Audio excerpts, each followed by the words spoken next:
Hi అండి. ఈరోజు నేను తయారు చేసేది సొరకాయ పాలకూర అండి. పాలు పోసిన కూర. పాలకూర అంటే పాలు పోసిన కూర.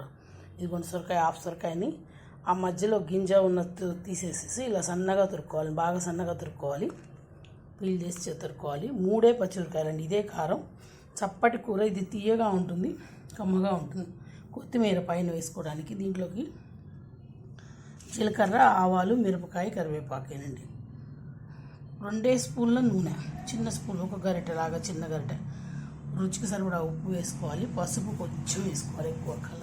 ఒక చిన్న గ్లాస్ పాలు, ఒక టేబుల్ స్పూన్ అంతా కార్న్ఫ్లోర్ తీసుకోవాలండి. అంతేనండి. తయారు చేసుకునే చాలా చీప్ అండి, ఇది ఈజీ అండి. ప్లస్ ఏంటంటే ఒక నిమిషం బాగా తినే వాళ్ళకి ఉల్లిపాయ వేయటం లేదండి.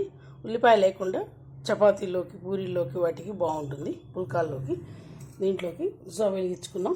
నూనె ఇంకా తక్కువ వేసుకున్నా పర్వాలేదు. నూనె ఎక్కువ ఉండకూడదండి దీంట్లో. ఇదిగోండి తగ్గించేసాను నేను. ఇంకా కూడా నూనె ఎక్కువ ఉండకూడదు. టేస్ట్ చాలా బాగుంటుంది. దగ్గరకు వచ్చి కొంచెం కార్న్ఫ్లోర్ వేసుకోవాలి. కూర తగ్గట్టు వేసుకుంటే సరిపోతుంది. అంత కూడా వేయను, కొంచెం వేస్తాను చూడండి. పాలు పోసి చాలా బాగుంటుందండి. తీయగా ఉంటుంది కూర. శనగపప్పు అవన్నీ ఎక్కర్లేదు. మినపప్పు వేసుకుంటే వేసుకోవచ్చు. నేను అది కూడా వేయటలేదు. జీలకర్ర, ఆవాలు వేసుకొని మిరపకాయ వేసుకోవడమేనండి. ఇదే కొంచెం కారం తినగలిగిన వాళ్ళకి ఇది ఆ పచ్చిమిరకాయలు కారం పడతాయండి. ఇంతకన్నా ఏది ఎక్కర్లేదు దీంట్లోకి. టేస్ట్ మటుకు సూపర్ ఉంటుంది కూర. ఒక సొరకాయ చేసుకొని కూడా ఇద్దరు తినచ్చు, అంత టేస్టీగా తింటారు. పుల్కాలోకి ఎక్కువ చేసేదాన్ని అండి నేను. ఇది చాలా ఇష్టపడతారు ఇది అందరూ కూర.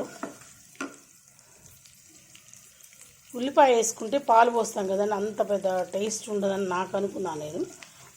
చేసుకోండి మీకు కావాలనుకుంటే. ఇవ్వండి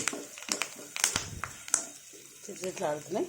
దీంట్లోనే పచ్చిమిరకాయలు కొంచెం వేయించుకోవాలి. ఎందుకంటే కారం అక్కర్లేని వాళ్ళకి పట్టకుండా అవి వేగుతాయి.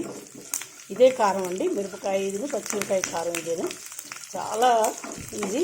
15 నిమిషాల్లో కూర తయారు చేయడం అయిపోతుంది.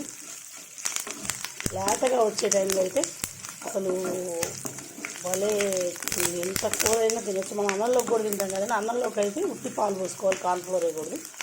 ఇది పుల్కాల్లోకి కాబట్టి పుల్కాల్లోకి బాగుంటుంది. ఇవ్వండి ముక్కలు కూడా సన్నగా తరుక్కోవాలండి.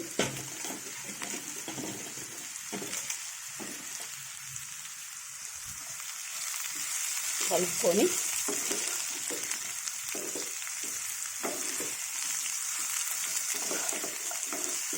ఆవాలు వద్దు, పంటి కింద పడతాయి అనుకున్న వాళ్ళు ఉత్తి జీలకర్రను 2 మిరపకాయలు వేసేసుకొని కరివేపాకు వేసుకున్నా సరిపోతుందండి. కొంచెం ఉప్పు చూసుకొని వేసుకోండి. తీయకూర కదా, ఎక్కువ ఉప్పు పట్టదండి. పసుపు వేయాలండి. ఎందుకంటే పాలు తెల్లగా కూర ఉంటుంది కదా, ఉరికే శాస్త్రానికి వేసుకోవాలి. కొందరు అసలు అది కూడా వేయరు.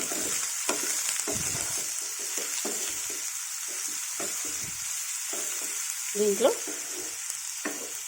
కలుపుకున్నాం కదా, ఒక చిన్న గ్లాస్ నీళ్ళు పోసుకొని మూత పెట్టుకోవాలండి. సిమ్లో పెట్టుకొని ఉడకబెట్టుకోవాలి. మూత పెట్టేద్దాం. ఇప్పుడు దీంట్లోకి అది ఉడికేలోపు కార్న్ఫ్లోర్లోకి ఈ పాలు కొంచెం పోసుకొని కలుపుకోవాలండి. కలుపుకొని రెడీగా పెట్టుకుంటే అది పోసుకొని మిగతాది పాలు పోసేసేయాలి. డైరెక్ట్ పోసేసేయాలి. వాటర్లో మటుకు పోయకండి, టేస్ట్ బాగుంటుంది. పాలతోనే బాగుంటుంది కూర. కమ్మగా తీయగా ఉంటుంది. ఎటువంటి వాళ్ళైనా తినొచ్చు ఇది. ఇవన్నీ కలిపాను. అది ఉడకంగానే మీకు మళ్ళీ చూపిస్తాను. ఇదిగోండి ఉడికేసింది.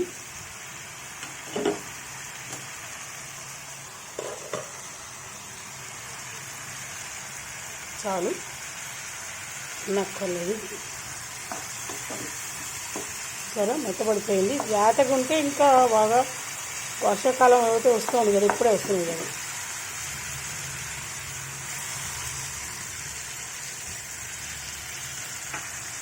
మిగతా పాలు పోసేసాను. అంటే కార్న్ఫ్లోర్ వేస్తే కొంచెం దగ్గరకు వస్తుంది కూర. మనం తినడానికి బాగుంటుంది. చూసారా దగ్గరకు వచ్చేసింది. కార్న్ఫ్లోర్ అంటేనే దగ్గరకు వస్తుంది యాక్చువల్గా. ఇంతేనండి కూర. దీంట్లో కొంచెం కొత్తిమీర కలుపుకున్నాం. స్టవ్ బంద్ చేసేసాను. తియ్యటి కమ్మగా ఉండే సొరకాయ పాలు పోసిన కూరండి. ట్రై చేయండి ఒక్కసారి మీరు కూడా. దీంట్లోకి ఎలా ఉందో మీకే తెలుస్తుంది. ట్రై చేయండి, టేస్ట్ చేయండి, నచ్చితే షేర్ చేయండి. Please like, share, comment, subscribe to Bhargava Sharma బ్రాహ్మణ వంటలు. నమస్తే అండి.